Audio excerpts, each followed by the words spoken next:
Boa noite. Hoje eu estou falando com vocês sobre irrigação por faixa. Minha dupla é eu, Marcos e Luiz Felipe. É matéria de irrigação e a nossa docente é a professora Alessandra Conceição. Então vou estar aqui dando uma breve introdução aí sobre como é que é a classificação dos sistemas de irrigação por superfície, né?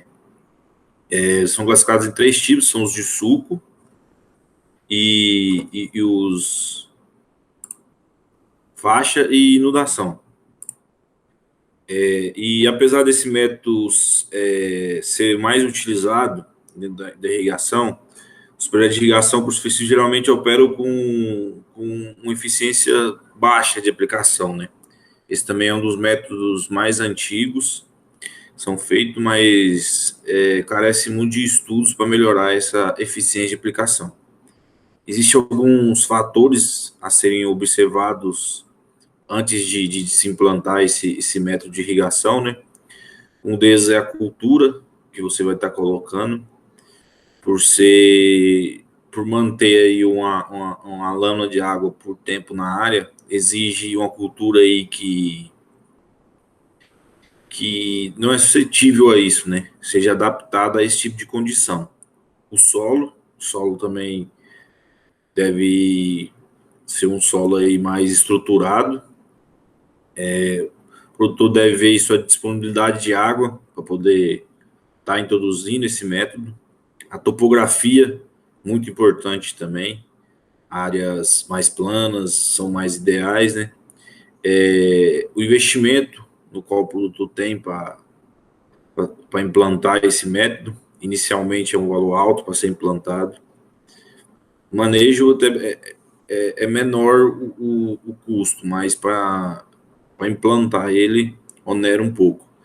Tem também, deve-se levar em conta o impacto ambiental que ele pode causar aí no local onde vai ser implantado. Então, o que é essa irrigação por faixa? Essa irrigação ela consiste em inundação total aí de uma faixa de irrigação, né? Parece muito com o método de inundação, porém essa lâmina de água ela fica por um tempo determinado na área, conforme a lâmina d'água que a cultura precisa, né? Se for por mais tempo, algumas faixas são feitos esses diques laterais aqui, para manter a lâmina de água mais tempo na faixa. E um pouquinho sobre os tipos de faixas, né?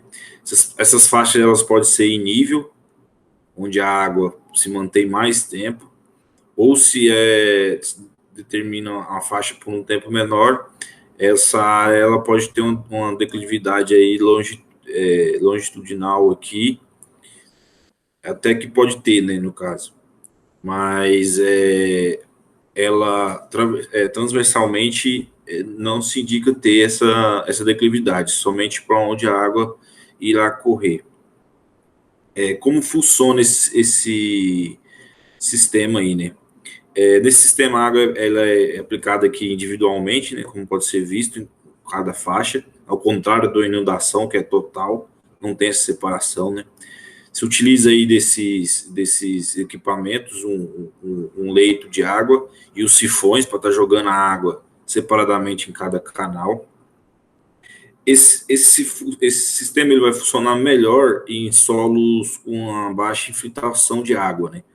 Que percola menos águas, menos águas, e que ela possa estar por mais tempo aí na faixa, né?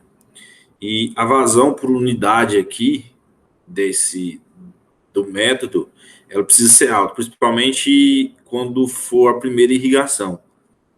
Vai ser logo após o trato da terra, né? Após ter o passado arados, mexido na terra, vai estar um solo mais friável, mais solto, vai estar mais suscetível à percolação de água, então isso tudo deve ser levado em conta. Aqui alguns exemplos de como pode ser implementada a irrigação por faixa. falar um pouco também sobre as vantagens e as desvantagens de se implantar esse método, né? As vantagens, a simplicidade. A simplicidade de operar permite que parte do processo seja operado por pessoas que não têm um conhecimento tão técnico assim, por ser simples para se operar. Ele também tem como vantagem a ausência, pouca ausência ou nenhuma ausência de uso de energia, né? Por ele depender aí mais da força gravitacional do que do propriamente dito de energia, né? Já é um quesito que leva aí a produtores terem menos poder aquisitivo para se manter um sistema, usar esse método. Ele também não é afetado pela qualidade da água, não há problemas com derivas, visto comparado a outros tipos de métodos, né, principalmente a aspersão. Então ele pode ser aplicado aí o dia inteiro, não tem problema se tiver um vento, por ele ser ali aplicado rente ao chão, né. E ele aí, apesar de ter muito preconceito com ele, com estudo e um bom manejo, ele pode sim chegar aí a uns 60% de eficiência. Então, a adaptabilidade dele também é um que ser levado em conta. Ele aí aceita várias culturas, desde que feito um estudo sobre vamos se dizer, adaptabilidade dessa cultura a solos mais encharcados. Então, após esse estudo, existe algumas culturas, sim, que são adaptáveis a esse método. As desvantagens desse método, né? Primeiramente, o que é o projeto e o manejo mais complexo para se implantar, no caso, né? Para se fazer um projeto, você vai ter que fazer um estudo da área, da topografia, fazer ensaios do solo. Então, ele requer aí um investimento inicial alto até você poder implantar ela na área. O manejo inicial, principalmente, como é mais complexo, visa estudo do solo, friabilidade, taxas de infiltração.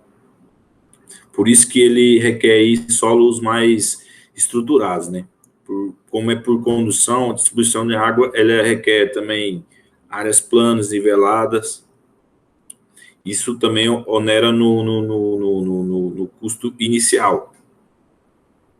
E necessito de reavaliações de campo para manter a boa eficiência de aplicação. Então, requer aí de tempos em tempos fazer estudos, ver como é que está a área, se ainda está aceitável o método.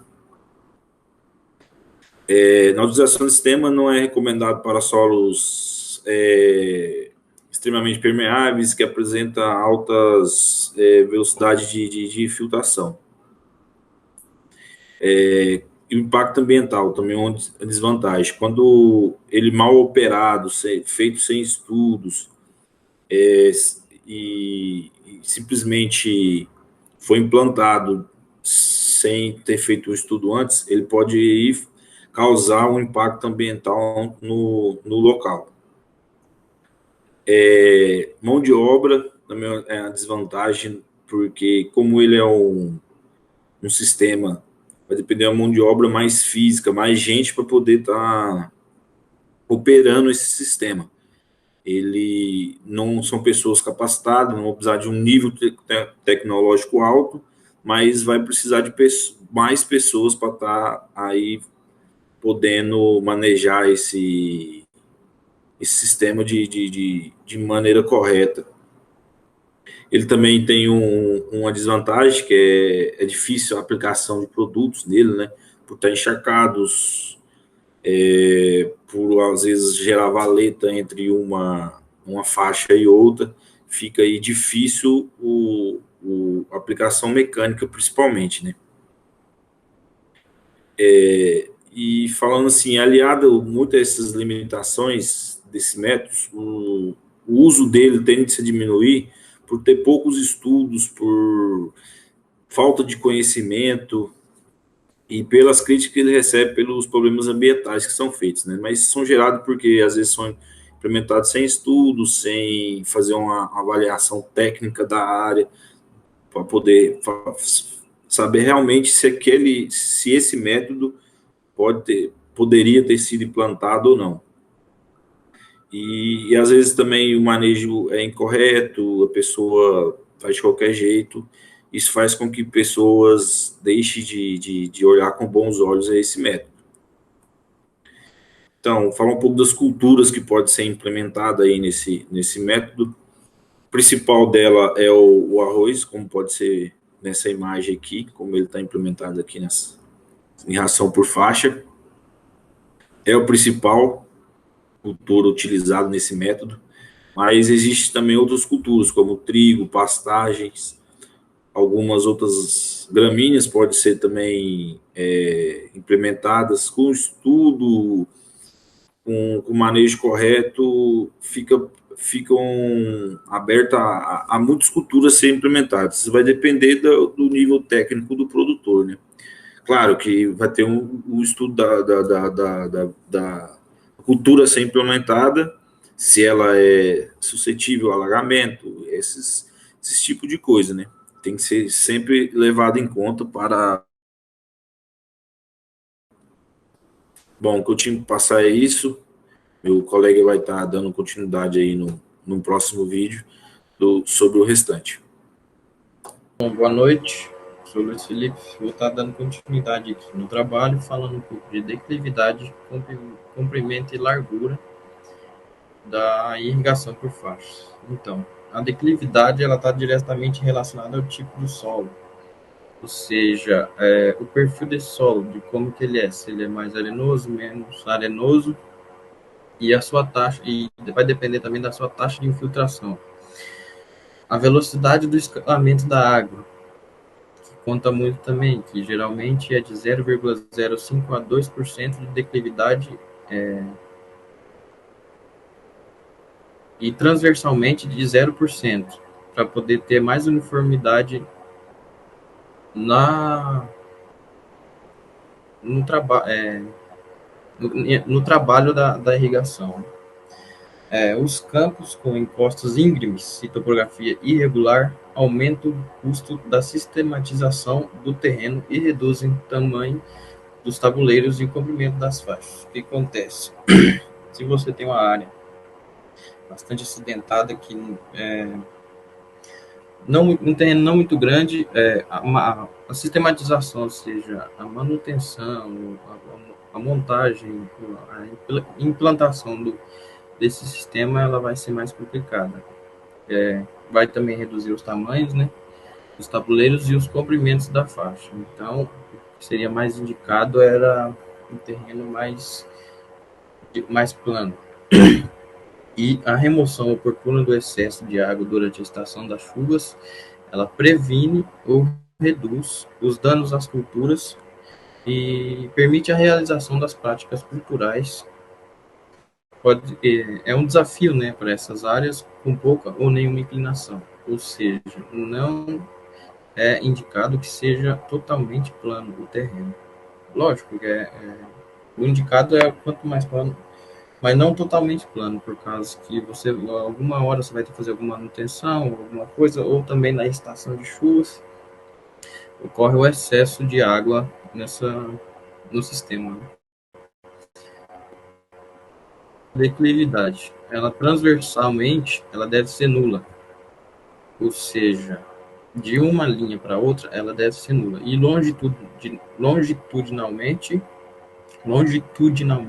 existe a declividade que eu tinha falado antes, né, que é de 0,05 a 2%, que, eu, que vai ajudar na época de chuvas, né, no alagamento e também é importante para você fazer manutenção quando precisa e diminuir o excesso de água, por alguma hora supostamente pode ter.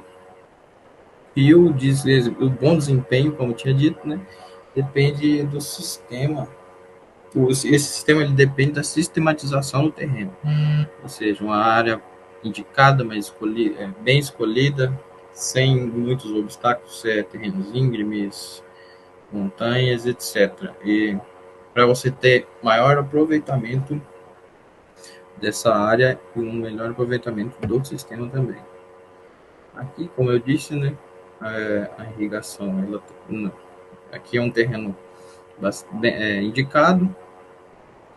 As linhas, uma da outra, a inclinação deve ser de zero para poder, para poder ocorrer a irrigação o mais uniformemente possível. E do começo, onde se inicia a irrigação até onde ela vai, até o final dela, é que é indicado a longitudinalmente, né, a inclinação de 0,05 a 2%. Aí varia, vai depender da sua cultura, de quanto ela necessita de água e assim por diante. Aqui, uma imagem aqui mais para ilustrar mesmo, aqui é o sentido da água, né, como se fosse o começo das faixas, é o sentido de maior declive, que é do começo até o final, né. Aí aqui as faixas, os diques, os canteiros, os sifões e o canal. Aqui é o canal de entrada e aqui é o canal de saída da água. O comprimento é a largura. A escolha da largura ideal pode definir uma boa universidade da distribuição. Ou seja, não é por causa que é mais larga que ela vai ser melhor, não é por causa que ela é mais estreita vai ser melhor. Você precisa analisar o que realmente sua cultura precisa para poder definir a largura, né?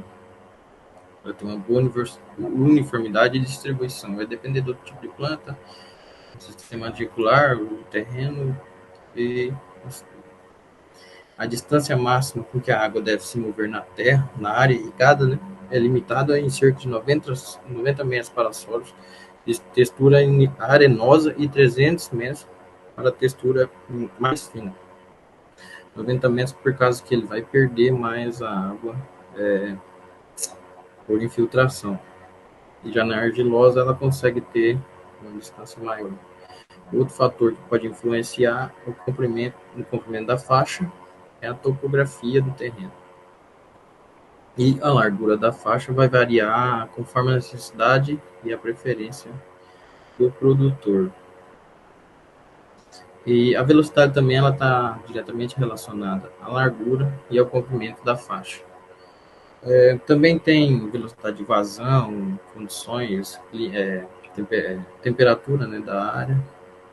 Um está interligado ao outro, mas como estamos falando de comprimento e largura, vale ressaltar que também a velocidade está relacionada a esses dois fatores.